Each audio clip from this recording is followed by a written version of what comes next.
La famille, que la paix soit sur vous. En direct de Cotonou, Bénin, terre-mer, vous-même vous le savez. Trop heureux de vous retrouver, même si ce sont en des temps plus que jamais troublés.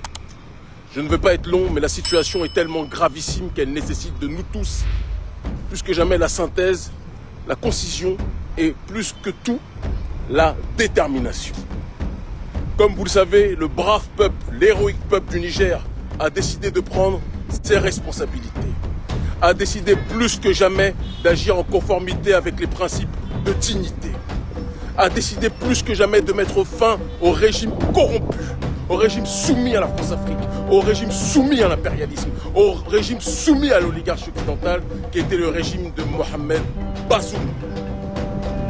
Je n'oublierai pas qu'il y a un an, jour pour jour, j'étais venu avec des membres de notre ONG pour résister contre le néocolonialisme. Nous avions été persécutés, nous avions été traqués, nous avions été menacés par les mafiosi du camp de Mohamed Bazoum et du président Issoufou. Mais chaque cauchemar a un début et une fin. Le peuple a décidé avec une dignité qui dépasse l'entendement de prendre ses responsabilités.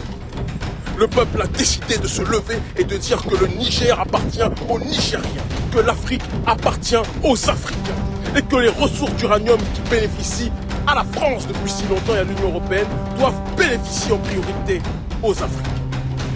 Comment pouvez-vous justifier qu'un pays aussi riche en uranium soit aussi pauvre et subisse autant de coupures d'électricité? C'est parce que les ressources en uranium bénéficient à l'extérieur, mais jamais à l'intérieur du Niger. Nous sommes une nouvelle génération, nous l'avons dit. Nous sommes une nouvelle génération, nous avions prophétisé, nous avions annoncé, nous avions exposé que la France-Afrique devait tomber.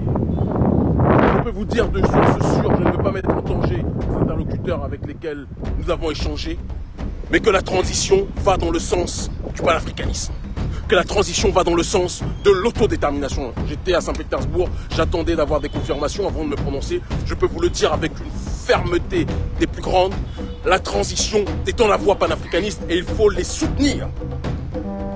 J'appelle le peuple avec dignité et intelligence à continuer les efforts. J'appelle le peuple avec dignité, détermination, courage, abnégation à soutenir la transition. Les jours qui vont venir, les jours qui vont se dérouler vont être l'occasion pour l'oligarchie occidentale et leurs marionnettes de la CEDEAO de tout faire pour déstabiliser le Niger. Parce que ces gens-là n'aiment pas la démocratie. Ils n'aiment la démocratie que lorsque l'Occident valide. Quand ce sont des pions de l'oligarchie occidentale comme Mahamat Déby, là on dit c'est la démocratie, même si c'est coup d'État. Mais quand ce sont des coups d'État populaires portés par le peuple, il y a la volonté du peuple plus que jamais d'avancer. Il y a la volonté du peuple plus que jamais de se libérer. Ils disent que ce sont des coups d'État, que c'est la dictature. Ça ne peut plus durer. Nous n'accepterons plus jamais cette réalité. En 2013, je disais à la 2STV qu'il arrivera un moment où il y aura en Afrique une série de coups d'État pour désinstaller les pions du colonialisme français. Nous sommes arrivés à cette ère. Nous sommes arrivés à l'ère du cyclone africain, de l'orage africain, de la détermination africaine. Et personne ne nous empêchera de dire ce que nous pensons. Personne ne nous empêchera de vivre comme nous le voulons. Personne ne nous empêchera de dire en tant qu'Africains ce que nous décidons être bon pour notre population. Général Tiani, nous sommes avec toi. Transition du Niger, nous sommes avec vous.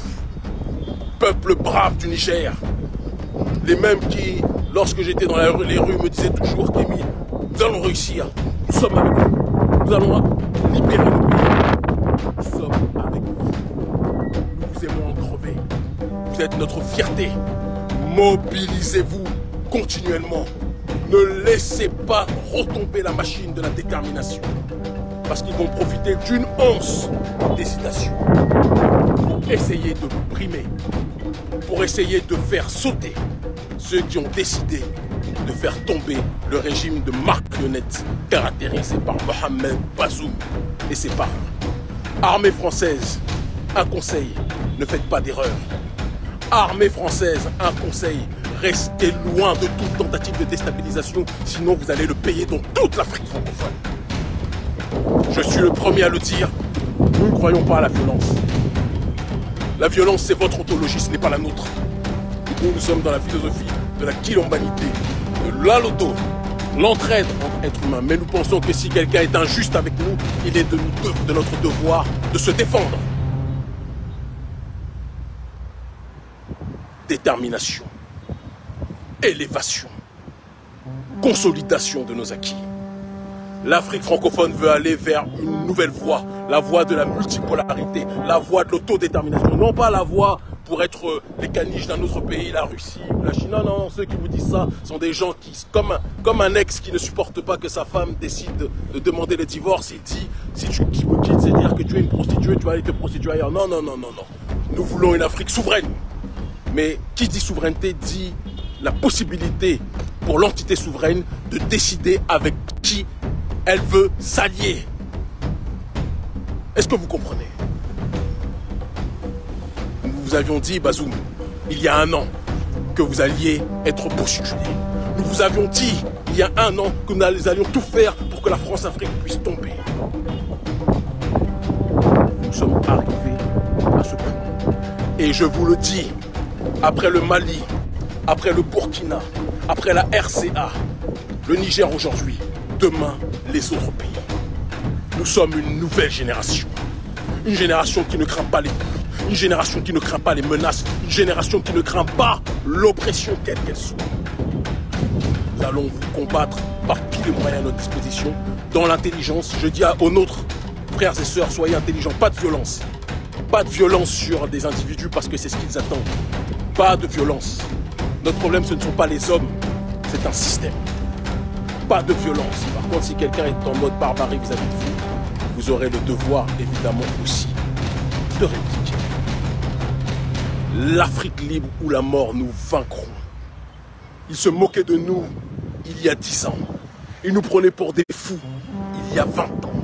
Aujourd'hui, ils savent que nous donnons la direction. Ils commencent tous à comprendre. L'Afrique libre ou la mort, nous vaincrons. Tenez bon, la CEDEAO va accélérer. Ces traîtres de la CEDEAO qui, lorsqu'il faut lutter contre le terrorisme, sont absents, sont toujours prêts quand il s'agit par contre de se mobiliser contre des opérations, j'allais dire coup d'État, mais non, des opérations de restauration de l'État avec des militaires patriotes portés par une société civile panafricaniste. Là, vous êtes dans une démarche de vouloir vous mobiliser contre ces dirigeants. Mais quand il faut lutter contre le terrorisme, on vous voit faire le Mapuka, faire le beau Baraba devant Emmanuel Macron. Il n'y a que ça que vous savez faire.